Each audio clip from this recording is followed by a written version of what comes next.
টুর্নামেন্টের জন্য সেখানে আসলে আপনারা সেই জায়গায় সক্ষম কিনা, করতে পারবেন কিনা বা আপনাদের অসুবিধা হচ্ছে কিনা? যে কিছুটা তো অসুবিধা অবশ্যই হচ্ছে, কারণ অ্যাথলেটিক্স যদি এজ এ হোল 22টা ইভেন্ট যদি আমি বলি, সেইখানে আমার থ্রোয়িং ইভেন্টের যেরকম জায়গা প্রয়োজন, তার মানে হলো মাঠের ট্র্যাকের ভেতরে যে মাঠটা সেটা আমার লাগবে থ্রোয়িং ইভেন্টের জন্য। লং জাম্প, ট্রিপল জাম্প যদিও আসে ইয়েতে আছে।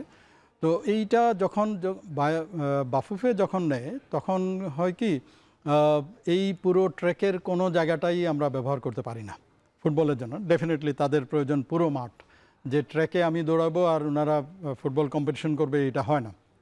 প্লাস হলো যে বুট নিয়ে ফুটবলের যে বুট নিয়ে ট্র্যাকের উপর দিয়ে হেঁটে যান, এইটা কিন্তু ট্র্যাকের জন্য ক্ষতিকর। সো পৃথিবীর অন্যান্য জায়গাতে যেটা করা হয় যে একটা ক্রসিং পয়েন্ট দিয়ে দেওয়া হয়, জেব্রা ক্রসিং যেরকম, এরকম আলাদা করে এই ট্র্যাক এনে ওইটার উপরে রাখা হয়, শুধু ওইটার উপর দিয়ে তারা হেঁটে মাঠের ভিতরে যেতে পারবেন। আবার যখন শেষ হবে ওইটার উপর দিয়ে কিন্তু বের হয়ে যেতে হবে। আমরা আনফর্চুনেটলি উই ক্যান্ট ফলো, সকল সময় এইটা ফলো করতে পারি না। অনেক ইকুইপমেন্ট টেনে নিয়ে চলে যাচ্ছে ইয়ের উপর দিয়ে। আচ্ছা, যখন এটা বানানো হয়েছিল তখন তো আপনাদের সাথে যোগাযোগ করে বা আপনাদের সাথে আসলে বসেছিল এনএসসি, তখন আসলে আপনারা কি পরিকল্পনা দিতে পারেননি বা আগের যে কমিটি ছিল তারা কি আসলে পরিকল্পনা দিতে ব্যর্থ হয়েছে কিনা? না, নট রিয়েলি। পৃথিবীর অন্যান্য জায়গাতেও কিন্তু অ্যাথলেটিক ট্র্যাকের ভিতরে ফুটবল মাঠ থাকে, কিন্তু এইটা এমন না যে এই ফুটবল মাঠটাই একমাত্র মাঠ যেখানে তারা ফুটবল খেলতে পারবে, তা নয়। কিন্তু এইটার বাইরেও তাদের অনেক স্কোপ থাকে। কিন্তু জানি না বাংলাদেশে শুধুমাত্র এইটাকেই জাতীয় স্টেডিয়াম ফর অল বলতে আমি আর্চারি, যেমন বললেন একটু আগে, আর্চারি অথবা ফুটবল এবং অ্যাথলেটিক্স সকলের ক্ষেত্রে যখন একটা মাঠ ব্যবহার হবে, তখন কিন্তু যে কোনো একদল যখন প্র্যাকটিস করবে বাকিদের কিন্তু এফেক্টেড হবেই, এটা ভেরি ন্যাচারাল।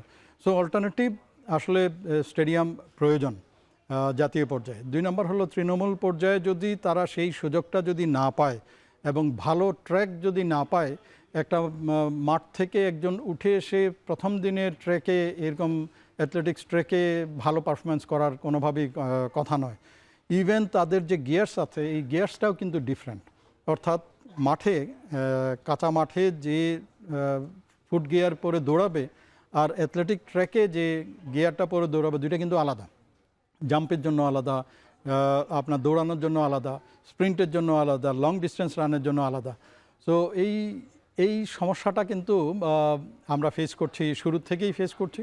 এবং আমরা এখন সলিউশন যেটা করি, এনএসসি আমাদের 2টা ফেডারেশনকে ডেকে একটা কাইন্ড অফ কোঅর্ডিনেশন করে, আপনি এতদিন করেন, আপনি এতদিন করেন, এইভাবে একটা সলিউশন দেয়া হচ্ছে আর কি। এখানে অনেক অর্থ দিয়ে কিন্তু ইলেকট্রনিক স্কোরবোর্ডগুলো বসানো হয়েছে।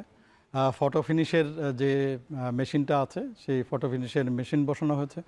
ইভেন কিছুদিন আগে আমাদের একটা ছিল, আমরা বানিয়েছিলাম একটা র্যাম্পের মতো, যেখানে বসে ফটো ফিনিশ করা হয়, সেটাও কিন্তু নাই। সো এই যে ইলেকট্রনিক জিনিসগুলো যে মেনটেনেন্স হবে, এই মেনটেনেন্সের জন্য এক হলো বিদেশ থেকে আনতে হবে লোক, এনে আমাদের লোককে প্রশিক্ষিত করতে হবে, প্রশিক্ষিত করে তারপরে আপনি নিজেদের লোক দিয়ে এটা চালানো হবে। আমার যদ্দূর মনে পড়ে, বোধহয় 8-10 বছর আগে কোনো এক সময় এসেছিল, যখন এটা বসানো হয় তখন কয়েকজনকে ট্রেনিং দেওয়া হয়েছে। সেই ট্রেনিংয়ে লোকজন এখন আর নাই, এবং এইখানে তারাও মেনটেন, এবং মোস্ট লাইকলি এয়ারফোর্সের 2জন বা 3জনেরকে ট্রেনিং দেওয়া হয়েছিল, সেই লোকও নাই এবং এটার মেনটেন্যান্সও হচ্ছে না। তো আমি যখন দায়িত্বভার গ্রহণ করার পরে তখন আমি সরকার পরিবর্তনে কি আসলে সেসব লোকগুলো পরিবর্তন হয়ে যায় কিনা, নট ভেরি শিওর যে এটার সাথে সরকার পরিবর্তনের কোনো বিষয় আছে কিনা। কিন্তু ইট হ্যাজ টু বি, সরকার থাকুক বা মানে কোন সরকার আসলো বা গেল, that is not important for sports. স্পোর্টসের জন্য হলো যে আপনি ডেডিকেটেড থাকতে হবে, ইররেসপেক্টিভ অফ মানে পার্টি, মানে কোন দল এইখানে ক্ষমতায় থাকলো। এবং আমি আসার পরপরই এইটার যখন খোঁজ নিই, তখন আমরা চিঠিও দিয়েছি, একাধিক চিঠি দিয়েছি। এটা মেনটেন্স করতে হবে, এটার ফান্ড যদি না হয় তাহলে কিন্তু অনেক মূল্যবান এই জিনিসগুলো কিন্তু নষ্ট হয়ে যাবে। সো ফান্ডের প্রয়োজন। আপনাদের এসএ গেমসের জন্য যে ক্যাম্প শুরু করার পর পরিকল্পনা হয়েছিল যে বিশাল অঙ্কের একটা বাজেট দিবে আপনাদের ক্যাম্প পরিচালনা করার জন্য, সেটা এনএসসি কি আপনাদেরকে পুরোপুরিভাবে বুঝিয়ে দিয়েছে কিনা? দেয়নি, এখনও দেয়নি। এখনো এখনো কত টাকা বাকি রয়েছে? আমি এক্সাক্ট ফিগারটা বলতে পারবো না যে কত টাকা বাকি আছে, হয়তো ফেডারেশনে গেলে বলতে পারবো কত টাকা বাকি আছে, বাট আমরা সেই অর্থ এখনো পাইনি। শুধু আমরা না, অনেকগুলো ফেডারেশন তারা এই অর্থটা এখনো পায়নি। তো ফলে মানে আপনি কি মনে করছেন কিনা অলিম্পিক অ্যাসোসিয়েশন থেকে এনএসসি তে যাওয়াতে এই অর্থটা আসলে মানে না পাওয়ার সম্ভাবনা তৈরি হয়েছে এখন? আমি নিশ্চিত না যে তাদের ভিতরে কি কেমিস্ট্রি আছে। হোপফুলি ইট ইজ গুড যে যত কম ব্যুরোক্রেটিক এই যে যেটা আছে এইটা যত কম হবে ততই ভালো হবে।